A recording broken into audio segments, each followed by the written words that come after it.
नमस्कार दोस्तों। तो स्टार्ट करते हैं हम हमारा आज का न्यू सेशन एक नई मोटिवेशन के आधार पर। किस्मत में लिखी हर मुश्किल टल जाती है, यदि हो बुलंद हौसले तो मंजिल मिल ही जाती है। सिर उठाकर यदि आसमान को देखोगे बार बार तो गगन को छूने की प्रेरणा ही मिल जाती है। तो इसी मोटिवेशन के आधार पर हम अपना न्यू टॉपिक स्टार्ट करते हैं, जो हमारा है कोशी गुरसा प्रमेय। इस प्रमेय के बारे में जानने से पहले मैं यदि आपको अपने पिछले सेशंस के बारे में यदि बताना चाहूँ तो फर्स्ट सेशन में हमने चर्चा की थी संबंध समुच्चय की। संबंध समुच्चय और उसके बाद हमने एक कंटूर की चर्चा की थी, विवृत प्रांत की चर्चा की थी और हमने उसके बाद एक से संबंध प्रांत की रचना की थी, जिसमें हमने एक कंटूर लिया था, उसमें प्रांत के विभिन्न पॉइंटों को रखा था।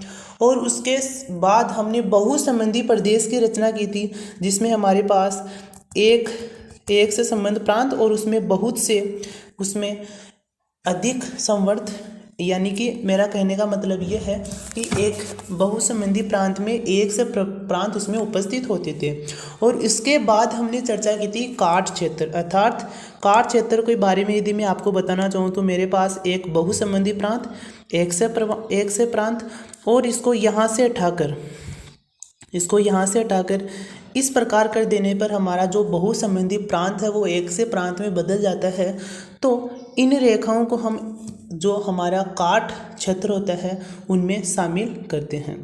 तो इसके बाद हमने सेकंड जो हमारा सेशन था, सेकंड सेशन, उसमें हमने क्या किया कि इसमें रीमान समाकलन की हमने रीमान परिभाषा का अध्ययन किया और उसके लिए हमने एक फॉर्मूला डिज़ाइन किया, जो हमारा फॉर्मूला था इंटीग्रेशन ए से B F Z D Z equal होता था हमारा सिग्मा एन इक्वल्स टू 1 से लेकर अनंत तक zeta R Z R minus 1।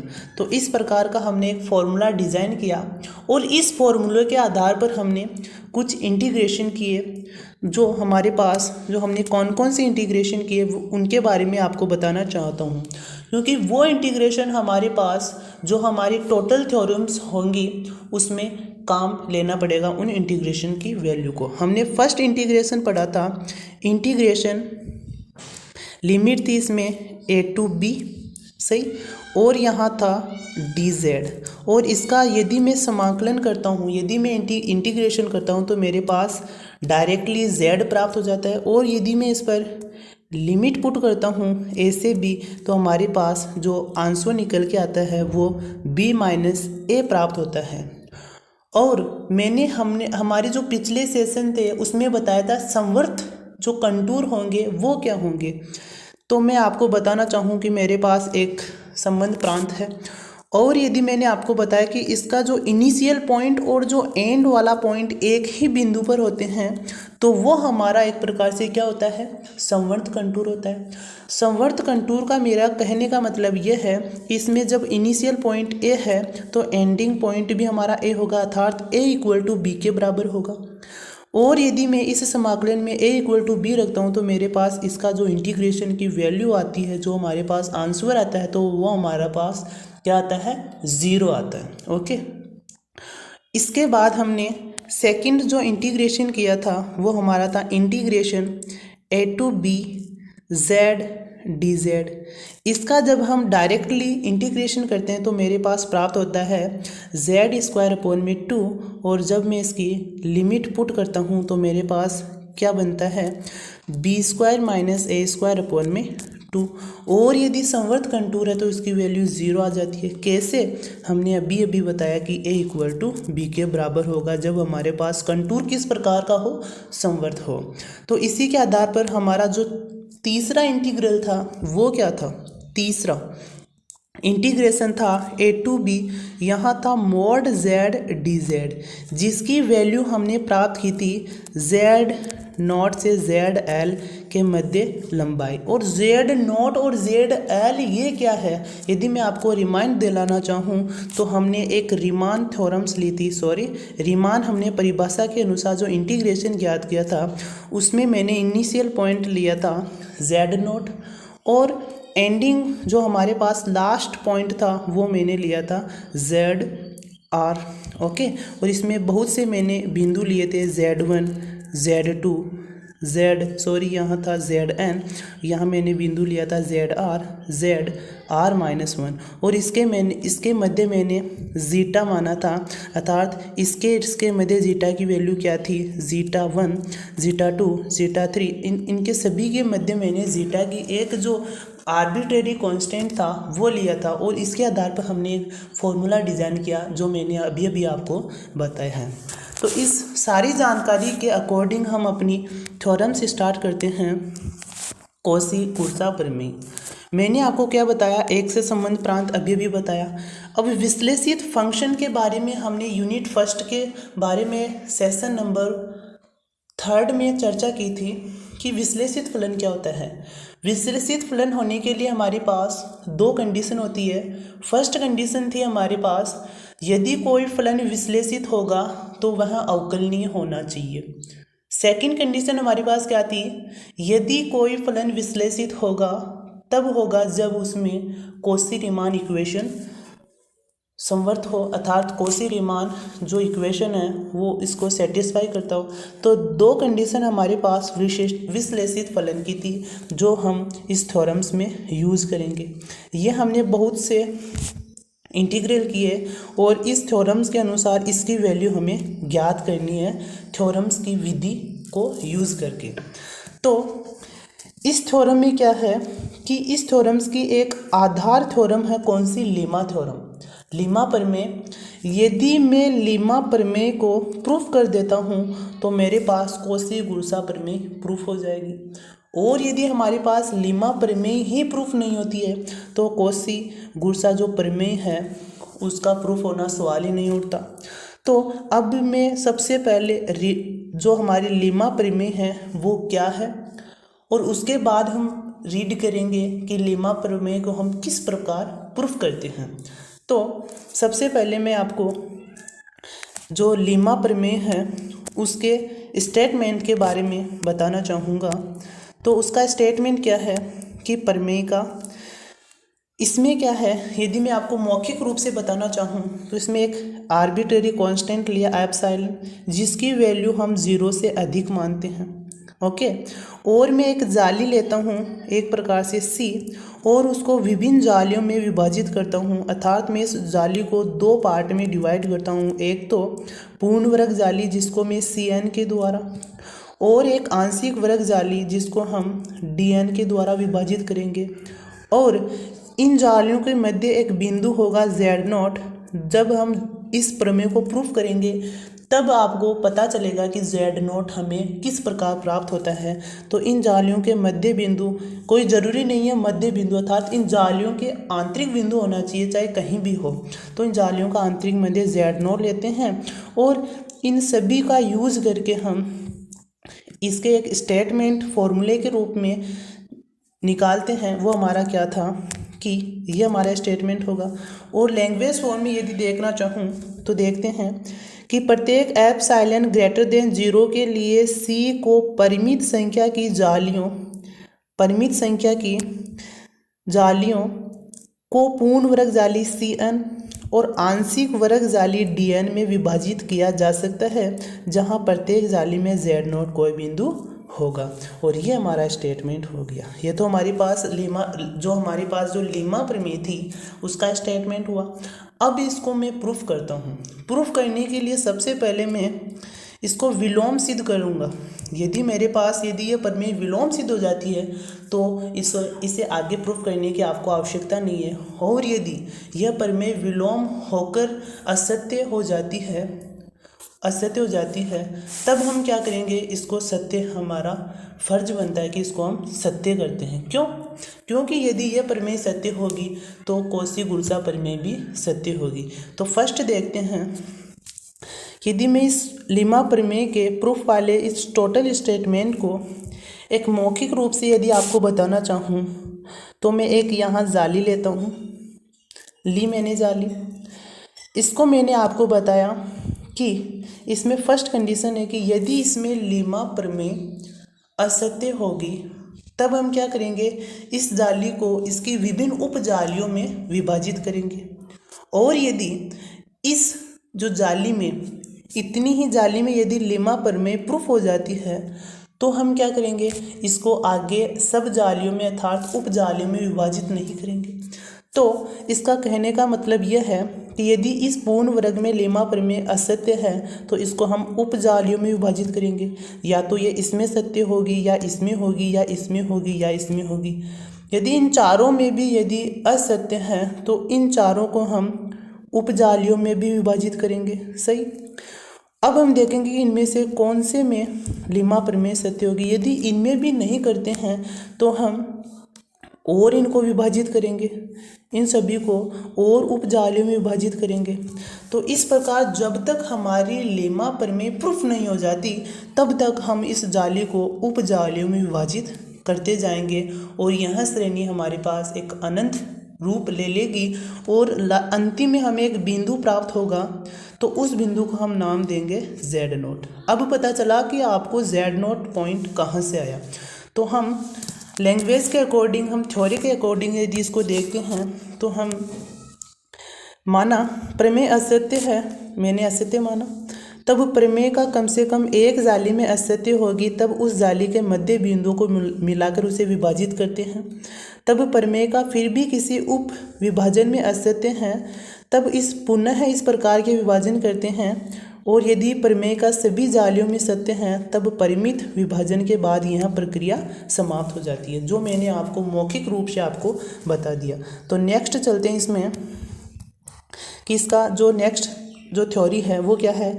अन्यथा यह प्रक्रिया अनिश्चित काल तक चलती है। कब? जब उस जाली में लीमा प्रमेय हमारी प्रूफ नहीं होती है और हमें Z0 कोई बिंदु प्राप्त हो जाता है।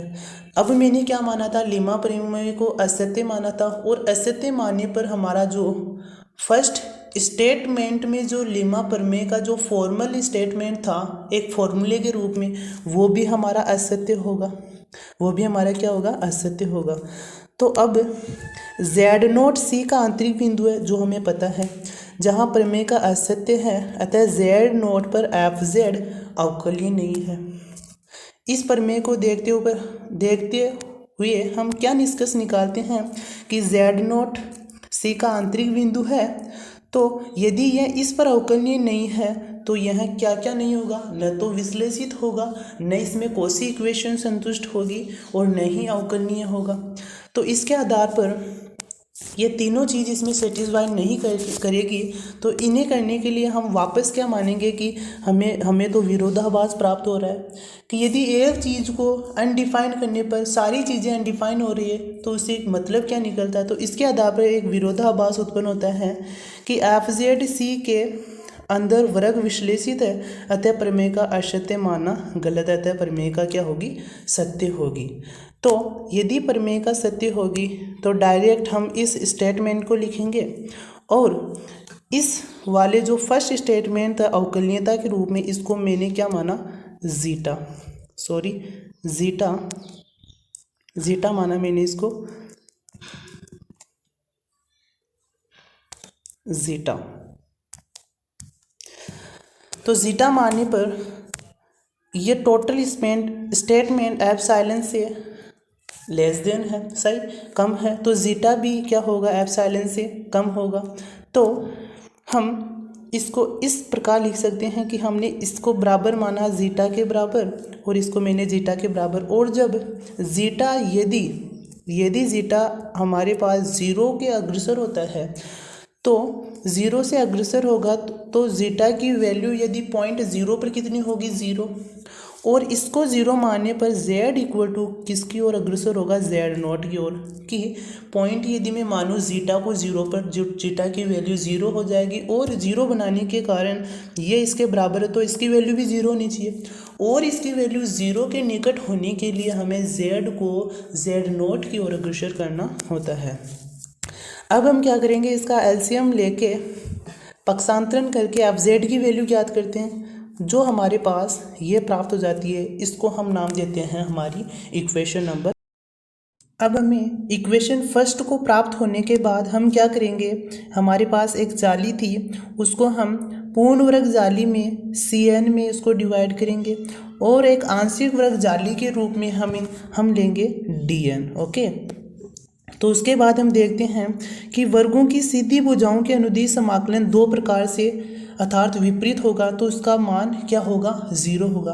कैसे, यदि मैं आपको बताना चाहूँ तो मेरे पास यदि एक ये जाली है, एक मैंने एक जूम करके एक जाली ले ली, यह मेरे पास एक जाली है। यदि मैं यहाँ से इस रेखा का यदि इंटीग्रेशन ज्ञात करना चाहता हूँ हमारे पास इस दिशा में, और यहाँ से लेकर यहाँ तक ज्ञात करना चाहता हूँ इस दिशा में, और इसको ज्ञात करना चाहता हूँ इस दिशा में, और इसका ज्ञात करना चाहता हूँ यहाँ तक इस दिशा में, तो एक दूसरे के विपरीत दिशाएं हैं।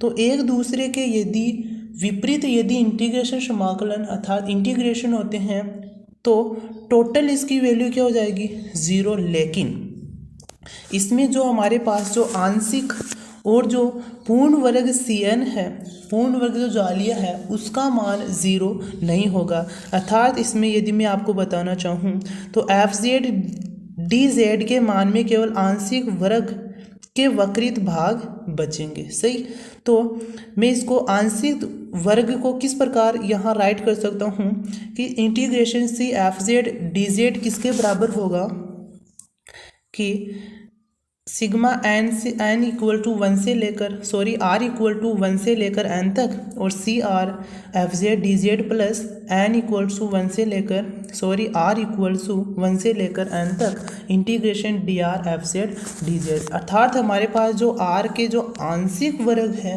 वो हमेशा शेष रहेंगे, और बाकी जो वर्ग अर्थात बाकी जो जालियों में जो क्षेत्र होगा वो एक दूसरे के विपरीत कंडीशंस के कारण नेगलेक्ट हो जाएगा, अर्थात इसकी वैल्यू शून्य हो जाएगी। और अब हम क्या करेंगे कि जो हमें इक्वेशन फर्स्ट प्राप्त हुई है उसी के आधार पर इनकी वैल्यू यहाँ रखेंगे। उनकी वैल्यू यहाँ रखेंगे तो हमें कंडीशन सेकंड प्राप्त हो जाती है, और जब हम इस कंडीशन सेकंड को जब सॉल्यूशन करते हैं अर्थात एफ जेड मल्टीप्लाई होगा डी जेड से, तो यह हमें ये स्टेप प्राप्त होगा। ये वाला जो टर्म है मल्टीप्लाई होगा डी जेड से, तो हमें ये दोनों टर्म प्राप्त हो जाएगी। तो इसी तरह ये इसे मल्टीप्लाई होगा तो हमें यह प्राप्त हो जाएगा। और दूसरा जो टर्म है उसे भी हम फर्स्ट टर्म के समान ही सॉल्यूशन करेंगे। और हमने पिछले सेशन में ज्ञात किया था कि जो हमारा जो थ्योरम है कोशी-गुरसा जो थ्योरम है वो एक प्रकार से क्या है, संवृत है, और संवृत के लिए हमने ज्ञात किया था कि इन समाकलनों का मान क्या होगा, शून्य होगा। इन समाकलनों का मान क्या होगा, शून्य। तो यदि मैं इनका मान शून्य करता हूँ तो मेरे पास दो टर्म्स ओनली फॉर दो टर्म्स शेष रहती है, जो मेरी ये है। ओके, फर्स्ट वाली टर्म ये रहेगी और सेकंड वाली टर्म ये रहेगी। और यदि मैं इस जो क्षेत्र है इसका संपूर्ण अर्थात टोटल यदि मैं क्षेत्र निकालना चाहूँगा तो मैं इसका क्या करूँगा, मोड करता हूँ। तो दोनों पक्षों में मैंने क्या किया, मोड किया। और मोड करने के बाद मैंने देखा कि जो हमारे पास जो जीटा है वो किसके बराबर था, एप्सिलॉन के बराबर, अर्थात मोड जीटा था हमारे पास एप्सिलॉन के बराबर। जो हमारे पास जो अवकलन की जो कंडीशन थी वो जीटा के बराबर थी, और जीटा एप्सिलॉन से कम था, अर्थात उसको हम बराबर भी मान सकते हैं। तो मैंने जीटा के स्थान पर क्या रखा, मोड जीटा के स्थान पर मैंने क्या रखा, एप्सिलॉन, और बाकी को ऐसे के ऐसे रख दिया। और इस मोड को हटाकर मैंने असममिका की कंडीशन लगा दी कि इस टोटल वैल्यू जो ये टोटल वैल्यू होगी ये यहाँ तो बड़ी, या तो जो बड़ी वाली जाली थी हमारे पास जो पूर्ण वाली, या तो उसके बराबर या फिर उससे अधिक होगी। उससे अधिक क्यों होगी, उससे अधिक क्यों होगी, क्योंकि जब एक पूर्ण जाली लेते हैं, एक पूर्ण जाली लेते हैं और एक छोटी छोटी जाली लेते हैं, तो इसका तो हमने क्या देखा था, इसका जो विपरीत चिन्हों के कारण इसकी वैल्यू 0 हो गई थी, उसकी वैल्यू 0 हो गई थी, अर्थात जो पूर्ण वर्ग के रूप में जो विपरीत कंडीशन थी उसकी वैल्यू 0 हो गई थी, और जो शेष रही थी वो हमारे पास ओनली फॉर आंशिक वर्ग शेष रहा था। तो इसी के आधार पर टोटल की तो 0 0 हो गई और शेष रहा हमारे पास आंशिक पूर्ण वर्ग। तो इसी के आधार पर हम बता सकते हैं कि इसकी वैल्यू या तो उसके बराबर या फिर इससे अधिक होगी। अब हम देखते हैं कि हमें चाहिए होती है इसकी वैल्यू और इसकी वैल्यू, सही। तो माना पूर्ण वर्ग की भुजा की लंबाई LR मानी, तो इसका क्षेत्रफल क्या होगा AR ये इस प्रकार है AR। और यदि आंशिक वर्ग की भुजा LR डैश मानता हूँ तो मेरे पास इसका क्षेत्रफल क्या होता है AR डैश। अब मैंने पूर्ण वर्ग में CR को किसके बराबर माना, इसके बराबर, आंशिक वर्ग को इसके किसके बराबर माना, इसके बराबर। इसके बराबर क्यों माना, तो यदि मैं आपको बताना चाहूँ तो मेरे पास यह एक पूर्ण जाली है, इस लंबाई की जो इस किनारे की जो लंबाई है वो मेरे पास LR है, और इस किनारे की जो लंबाई है वो भी मेरे पास LR है। यदि मैं Z अर्थात एक प्रकार से यहाँ Z मानता हूँ, यहाँ Z0, और यदि मैं Z माइनस Z0 निकालता हूँ तो मेरे पास जो कारण के रूप में जो हमेशा जो योग होगा वो इससे अधिक होगा, वो इससे अधिक होगा। जो मैथमेटिक्स की हमारी जो असीमिका वाली जो क्लासेस थी उसमें मैंने इसके बारे में टोटल चर्चा की हुई है। तो यदि आपको यहाँ यह अंडरस्टैंड नहीं होता है तो आपको वह सेशन देखना ही होगा। तो जब मैं आपको बताना चाहूँ तो मेरे पास ये वाला कोई कंडीशन है, सॉरी मैं आपको यहाँ वापस से रिमाइंड याद दिलाता हूँ। तो ये किस प्रकार संभव है, यदि ये मेरे पास एक ट्रायंगल है, इसकी वैल्यू है Z और इसकी वैल्यू है Z0, तो ये हमेशा जो Z माइनस Z0 होगा वो इनके योग से हमेशा अधिक या उससे बराबर होगा, ये बात आपको ध्यान रखनी है। और यदि मैं इसका माइनस करता हूँ, Z माइनस Z0 करता हूँ, तो हमेशा जो ये वाला जो फंक्शन होगा, यदि मैं यहाँ प्लस करता हूँ तो ये वाला जो फंक्शन होगा वो हमेशा इससे कम होगा। तो इसी के आधार पर हम इन चीज़ों को प्रूफ करते हैं। और ये तो मैं आपको बता सकता हूँ कि यहाँ LR है और यहाँ LR है, तो ये हमारे पास क्या हो जाएगी 2LR स्क्वायर, और यदि मैं इसका कर्ण निकालता हूँ तो मेरे पास 2LR हो जाती है। तो दोनों कंडीशंस को हम इसी तरह निकालते हैं। और अब हम देखते हैं कि यदि मैं इसके स्थान पर और इसके स्थान पर इन वैल्यू को पुट करता हूँ तो मेरे पास ये कंडीशन प्राप्त हो जाती है। और मोड Z का मेरा मतलब है कि टोटल जाली की लंबाई अर्थात ये जाली है तो इसकी यहाँ से यहाँ तक, यहाँ से यहाँ तक, यहाँ से यहाँ तक और यहाँ से यहाँ तक, अर्थात टोटल कितनी हो जाएगी 4R। तो मैं जो मोड Z होगा उसके स्थान पे क्या रखूँगा 4LR और 4LR डैश, जो मैंने यहाँ पुट किया। और मैं इसके साथ S क्योंकि यह आंशिक वर्ग है, और आंशिक वर्ग के साथ हमारे पास जो बिंदु प्राप्त होता है Z0 उसका भी सब कॉन्शियस यहाँ आता है, सब कॉन्शियस होगा, यहाँ जो सब एलिमेंट होंगे वो भी यहाँ आएंगे। तो जैसे हम इंटीग्रेशन में एक कांस्टेंट के रूप में C लगाते हैं तो उसी तरह आंशिक वर्गों में भी यहाँ से कांस्टेंट के रूप में हम S लगाते हैं, जो हमारा सब एलिमेंट हम इसको बताते हैं। और हम देखते हैं कि 4LR किसके बराबर है AR, यानी कि LR स्क्वायर, अर्थात जो हमारे पास जो वर्ग होता है भुजा स्क्वायर वो एक क्षेत्रफल के बराबर होगा, जिसको मैंने AR यहाँ नाम दिया। तो इसमें भी AR डैश होगा, और नेक्स्ट वाले में क्या होगा, इसको हम एक कांस्टेंट के रूप में अलग रखते जाएंगे। तो अब हम देखते हैं आगे वाली कंडीशन में कि जो ये दोनों टर्म्स है वो एक जाली की पूर्ण वर्ग और आंशिक वर्ग दोनों को डिफाइन करते हैं, और दोनों ही एक एरिया को डिफाइन करते हैं। तो मैं इन दोनों को एक सुनिश्चित एक एरिया मान सकता हूँ। ओके, तो मैंने इसको एक एरिया माना क्या A, और इसको मैं अलग से यहाँ रखता हूँ, मैंने इसको अलग से रखा।